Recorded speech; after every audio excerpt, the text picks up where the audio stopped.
Salut à toi, nous sommes Marie et Julien, ex-banquiers et anciens experts comptables, mais surtout investisseurs. Nous te souhaitons la bienvenue sur notre podcast Quitte le Boomer Dream. Ici on parle d'argent sans être chiant et on te donne les clés pour prendre tes finances en main, gérer ton patrimoine et investir. Le meilleur moment pour quitter la rat race commence dès maintenant et on espère te motiver chaque semaine à avancer dans cette quête. Chaque lundi, tu retrouveras notre épisode sur nos aventures hebdomadaires et sur les actualités du monde de l'investissement. Le jeudi, nous sortons un épisode sur un thème particulier du monde de l'investissement avec toujours le même objectif, vulgariser les sujets complexes et te faire progresser dans ce domaine. Nous recevons un invité par mois pour un parcours inspirant et une expertise différente sur de nouveaux sujets.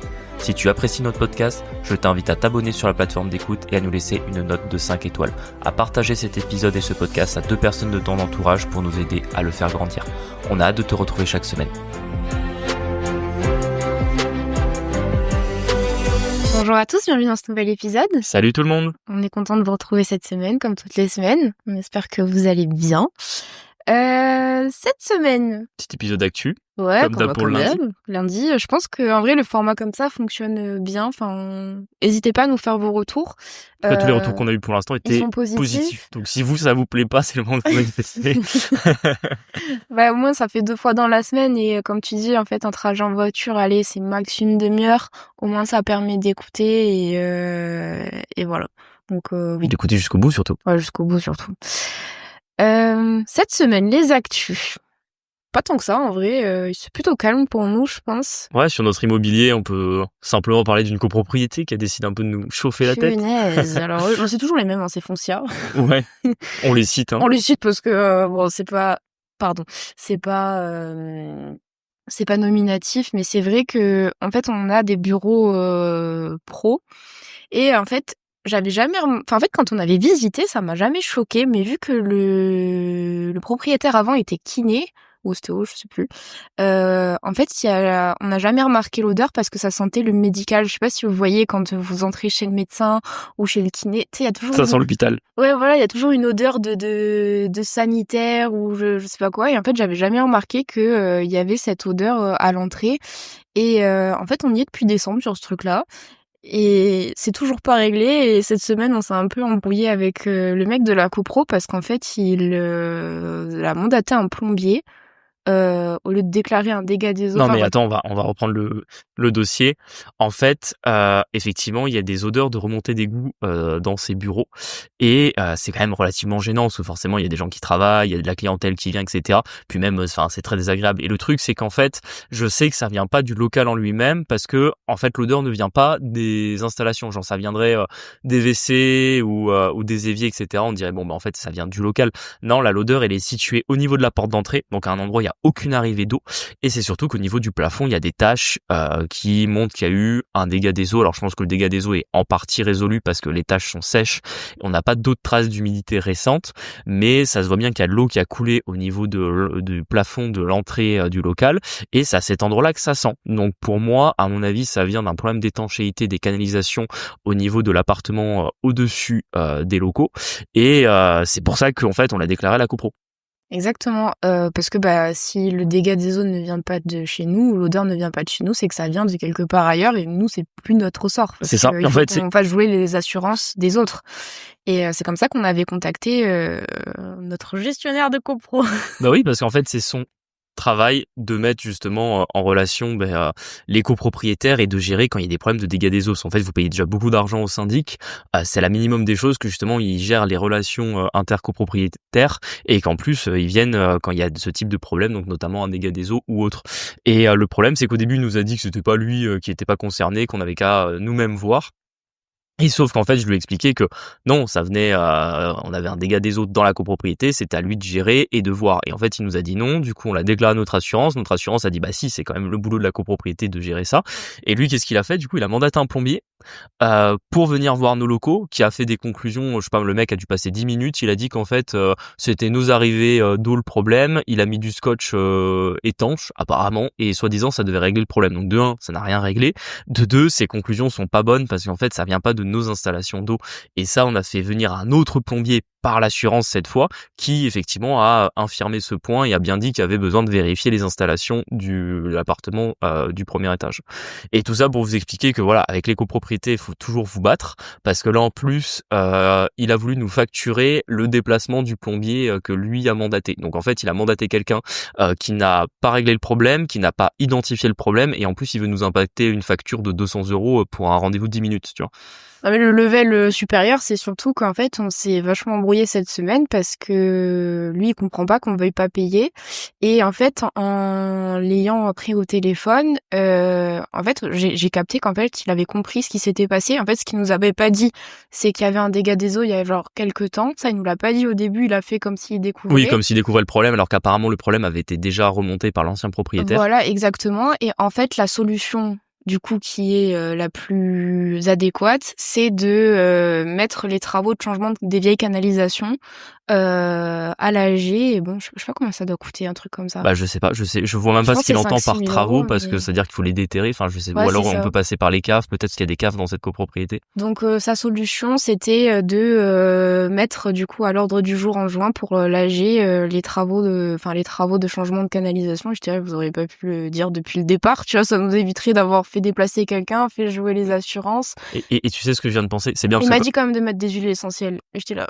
Ouais, non, mais c'est comme si on allait chopé par le callback. Ouais, c'est ça, comme si on allait dépenser je ne sais combien de centaines d'euros par an d'huile essentielle pour régler un problème qui n'est pas de notre fait, tu vois. Ouais, mais tu sais, ce que j'ai pensé, c'est que je suis même pas sûr que ça soit vraiment les canalisations de l'immeuble. Moi, je suis persuadé que c'est l'appartement du dessus. Et tu sais comment on va le vérifier? La prochaine fois, on ira dans les caves. Si ça sent dans les caves, c'est probablement que c'est effectivement c'est les canalisations. Si ça ne sent pas d'aller dans les caves, il y a aucune raison que si c'est les canalisations de l'immeuble, il y ait pas d'odeur dans les caves, mais il y ait des odeurs au rez-de-chaussée, tu vois. Donc à mon avis, si auquel cas dans les caves ça ne sent pas, très probablement c'est que ça vient de l'appartement du dessus, comme je le suppose depuis le début, tu vois. C'est bien, tu vois, en parler des fois, ça permet d'imaginer une nouvelle solution. Tout ça pour dire que ne vous laissez pas faire par les copros, même quand ils vous disent. En fait, c'est un peu le principe de remettre un peu en question ce que les autres disent, parce que nous vraiment, c'est un plombier quasiment notre gestionnaire de copro. Hein. Il sait tout, oui. Voilà. Il a. Non mais c'est drôle parce qu'en fait, au début, il veut pas s'en occuper, et puis quand finalement c'est bien lui de s'en occuper, il sait tout. Ouais, il écrit des pavasses pour expliquer qu'en fait, nous ne comprenons rien et lui il a tout compris, donc. Alors qu'à la base, il voulait pas s'en occuper. C'est ça, donc remettez quand même en question souvent ce que les autres vous disent, parce que en fait c'est comment dire évident que il avait pas envie de s'en occuper, il avait pas envie de déclarer à l'assurance, sauf qu'en fait on le paye beaucoup trop cher pour qu'il ne fasse pas son travail, donc on va le courser un petit peu. Exactement. Tu voulais parler des arrondis à la caisse, ça me fait rire en fait. Ouais. Parce que t'es venu cette semaine en mode non mais ils m'ont proposé d'arrondir à la caisse. Tu sais cette vérité sur les arrondis de caisse. Ouais. Alors, vas-y, explique-nous. Bah ça, parce que je pense que c'est une des plus grosses arnaques dont tout le monde est victime sans le savoir, et justement c'est un peu le but de ce podcast, de vous éviter les scams. Et là on va en parler d'un nouveau. On va vous parler de à chaque fois que vous payez maintenant dans un magasin, souvent au moment où vous réglez le TPE par exemple, quand vous payez par carte, va vous proposer d'arrondir à l'euro supérieur et de donner la différence, donc les quelques centimes, à une association. Du coup, effectivement, sur le principe, pourquoi pas, ceux qui veulent donner une assoce, ils peuvent donner, ceux qui veulent pas ne donnent pas. C'est pas ça qui me gêne. En fait, moi, ce qui me gêne, c'est que, en fait, on a l'impression que du coup, les centimes qu'on donne en plus au moment où on paye et qu'on arrondit à l'euro supérieur partent à l'association, aussi simplement que ça. Mais en réalité, d'un point de vue strictement comptable et fiscal, quand vous arrondissez à l'euro supérieur, en fait, vous payez plus cher votre bien. Donc, entre guillemets, vous augmentez le chiffre d'affaires de l'entreprise à qui vous êtes en train de payer ce que vous achetez. Et elle-même, je ne doute pas, et encore, des fois on peut en douter un peu, mais alors partons du principe qu'ils redonnent vraiment à la fin l'argent aux associations. Faut savoir que pour eux, c'est un don déductible. Oui. Parce qu'il faut savoir que quand les entreprises font des dons de sommes d'argent à des associations, ils ont un crédit d'impôt de 60% sur leur IS. Exactement. Donc en réalité, quand vous pensez donner, je sais pas moi, 40 centimes à une association, en réalité c'est du coup l'entreprise à qui vous payez à la caisse va reverser 40 centimes à une association et récupérer 60% de crédit d'impôt sur cette somme. Donc autant, encore une fois, on peut dire non mais c'est des centimes, peu importe. Quand vous multipliez typiquement sur des entreprises, par exemple un Carrefour, un Intermarché, où il y a des milliers de clients qui passent tous les jours, ça fait vite des milliers d'euros, donc qui sont en théorie donnés à des associations et qui vont permettre des milliers d'euros de crédit d'impôt à une entreprise. Et moi, ce que je n'aime pas du tout, c'est qu'en soi, quand vous, en tant que particulier, vous faites un don à une entreprise, vous avez droit à un crédit d'impôt qui est de 66% sur votre impôt sur le revenu. Même si vous êtes non imposable, d'ailleurs, à ce moment-là, le crédit d'impôt vous sera remboursé directement par l'administration fiscale au moment de votre déclaration d'impôt. Et en fait, donc là, et vous n'avez pas la déduction, et en plus, vous faites un cadeau à l'entreprise à qui vous achetez un bien en lui permettant à elle d'avoir un crédit d'impôt. Et moi, ce qui me gêne dans cette histoire-là, parce qu'on en revient toujours, oui, c'est quelques centimes. Ouais, mais encore une fois, c'est pas dit, tu vois. C'est-à-dire que vous avez jamais vu que par exemple Carrefour, vous dites OK, on arrondit à l'euro supérieur, nous ça nous permet de donner quelques centimes sur votre ticket de caisse à une association. Par contre, on est transparent avec vous, faut savoir que nous on va le récupérer en crédit d'impôt. Ouais.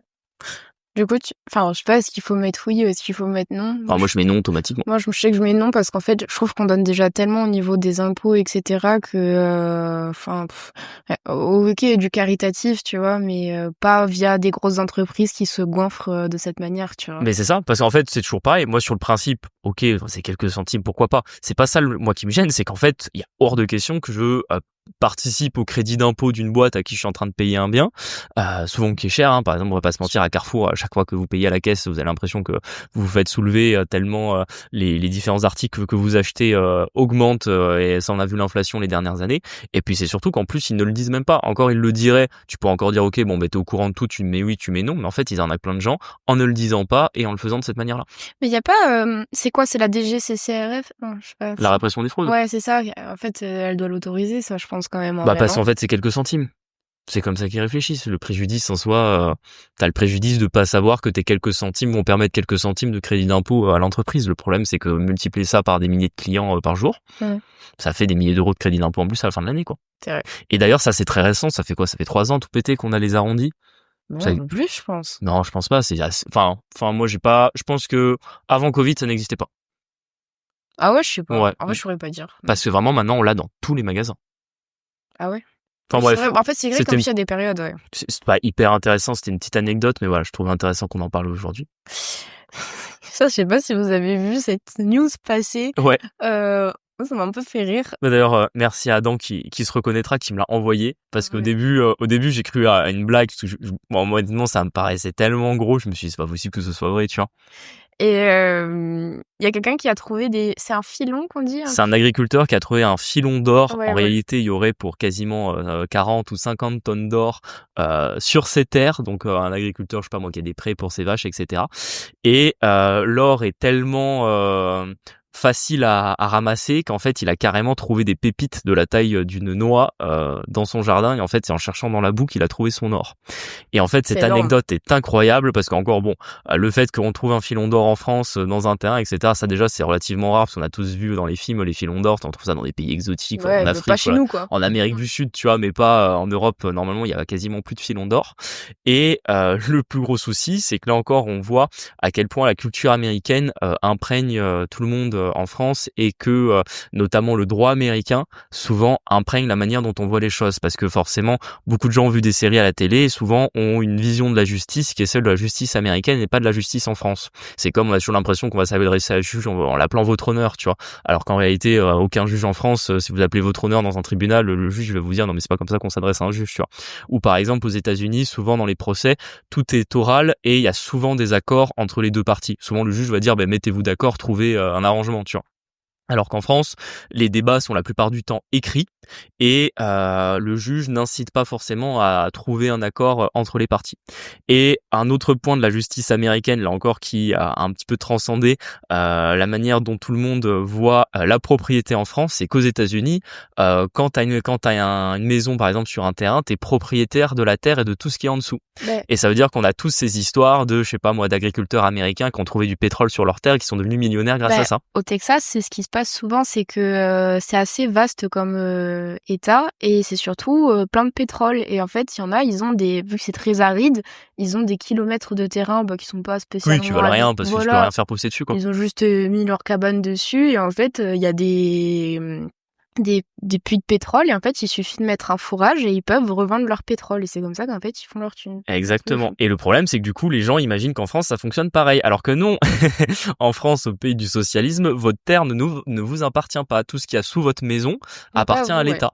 Et du coup, ce pauvre agriculteur, quand il a trouvé l'or, il s'est dit non, mais c'est bon, je vais devenir millionnaire, voire milliardaire, parce qu'apparemment, c'est les 40 à 50 tonnes d'or à la valeur actuelle de l'once d'or, c'est autour de 4 milliards d'euros.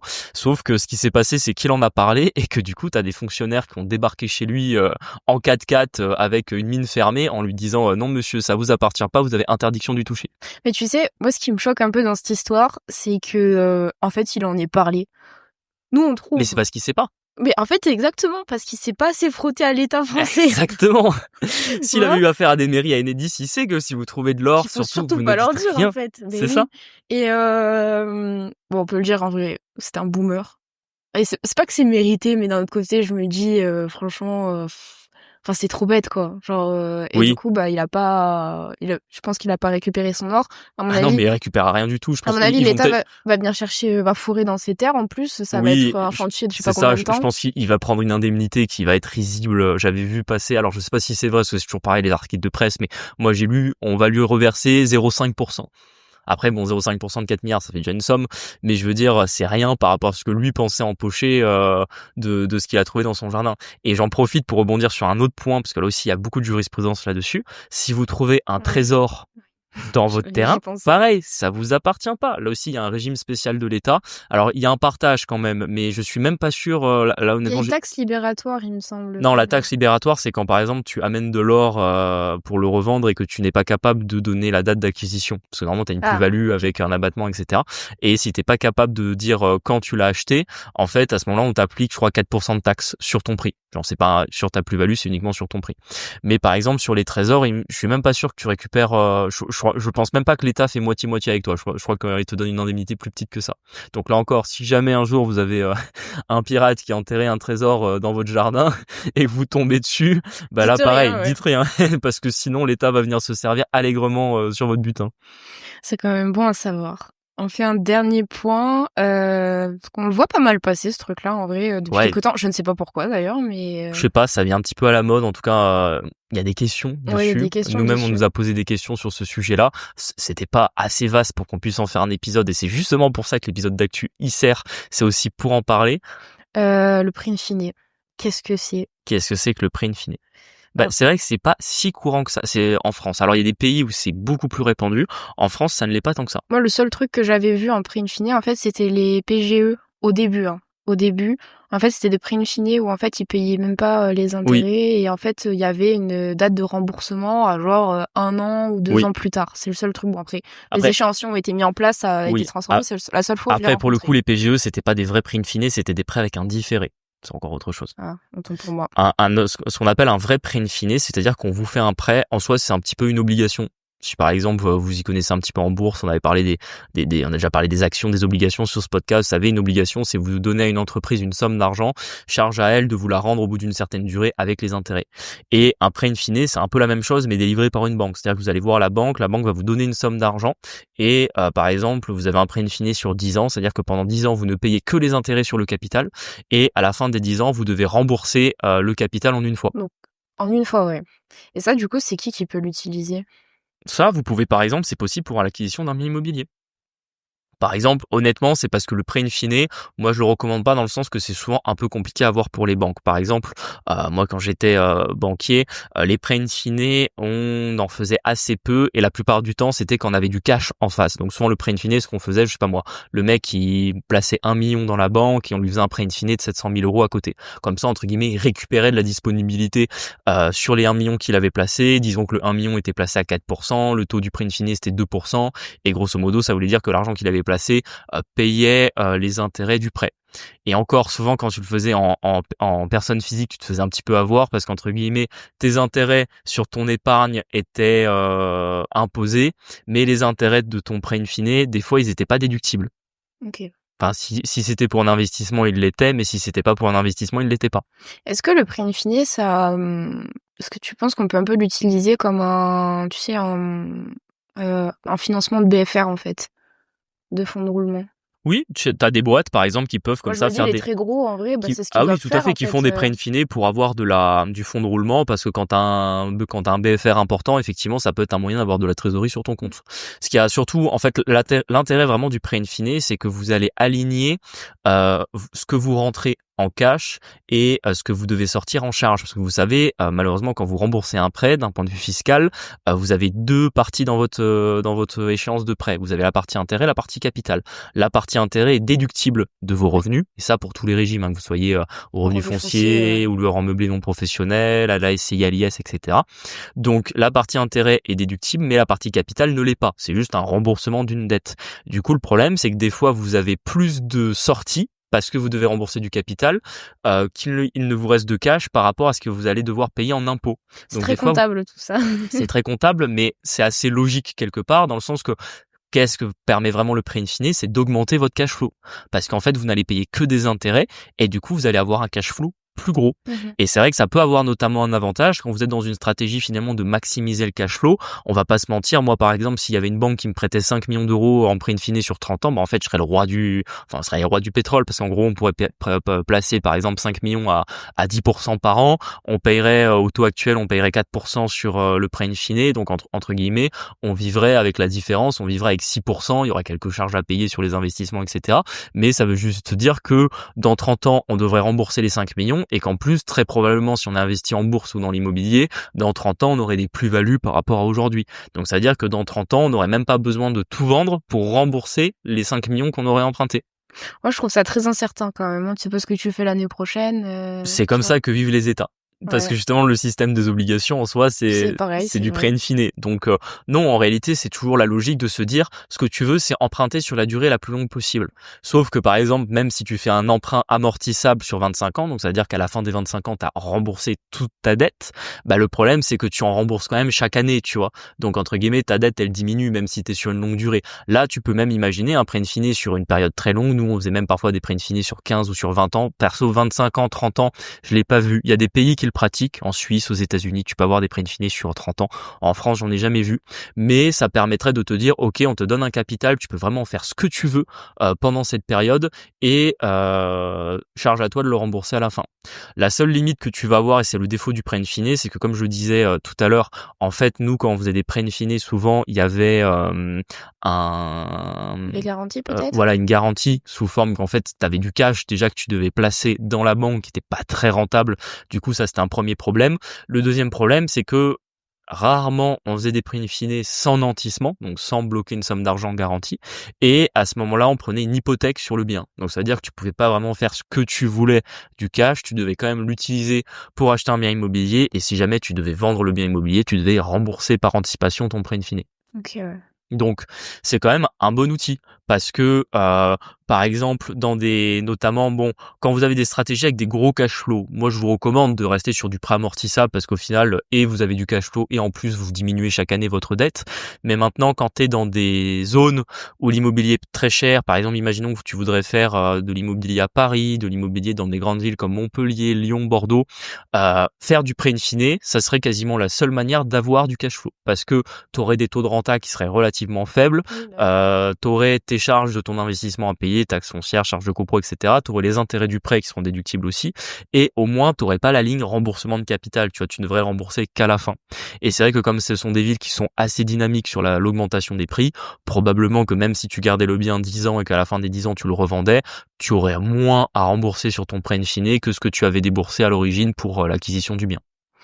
les banquiers le font pour monsieur, madame, tout le monde, Alors monsieur, madame, tout le monde, quasiment jamais. ouais, En je trouve général, les ça c'est prêts in trop fine, bizarre, c'est ouais. plutôt Entreprise, je pense, en fait, hein? entreprises et banques privées qui vont plutôt le Ah, ceux qui ont pratiquer. déjà beaucoup de garanties, du coup, je suppose, ouais. Exactement, tout à Parce fait. qu'effectivement, si tu te pointes, genre 30 ans plus tard et tu dis: «Ah bah désolé, Ouais. j'ai pas j'ai pas la somme», c'est vrai que ça la met à mal.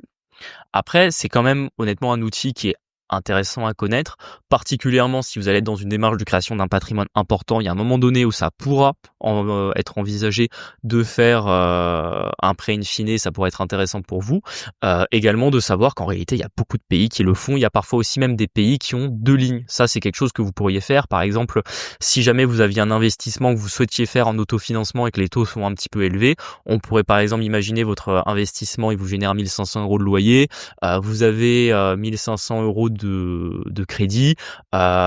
En réalité, si jamais le crédit était un peu plus élevé, par exemple, si vous le remboursiez sur 10 ans, le prêt il serait peut-être pas à 1 500, il serait peut-être à 1 800, et auquel cas vous seriez en cash flow négatif, on pourrait envisager que vous feriez 20 ou 30% de votre investissement en prêt in fine. Donc votre financement aurait 2 lignes. Ce qui permettrait que pendant la durée d'exploitation, vous aligniez le montant des loyers que vous encaissez avec le paiement de votre ligne de prêt amortissable, et simplement au bout des 10 ans, vous revendriez le bien avec plus-value, ce qui permettrait de rembourser la deuxième ligne qui est la ligne prêt in fine. Ok. C'est souvent comme ça que tu achètes un bien en Suisse, par exemple. L'immobilier en Suisse, c'est vraiment hors de prix, même en partant du principe que les Suisses ont des gros revenus, etc. Souvent, ce qui va se passer, c'est que par exemple, quand tu achètes un bien immo, déjà, tu vas emprunter sur 30 ans. Souvent, tu vas avoir un prêt amortissable sur, par exemple, 70 ou 80% de la somme sur 30 ans. Et au bout des 30 ans, tes 30% qui étaient en prêt in fine, ils repassent en amortissable. Ah, ok. Ça, pourquoi pas, en vrai, c'est quand même une manière de faire. Ouais. Ça peut. Après, on va pas se mentir, les Suisses, ils font pas ça pour faire plaisir aux épargnants, ils font ça parce que c'est la seule manière que les gens puissent acheter de l'immobilier tellement ça coûte cher. Ouais.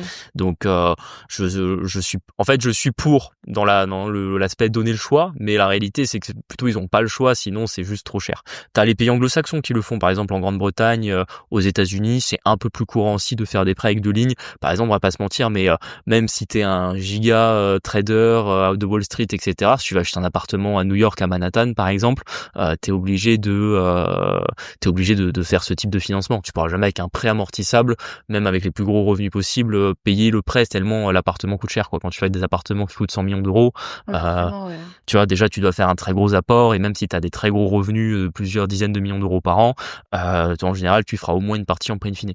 Ok. Bon, bah c'est super intéressant.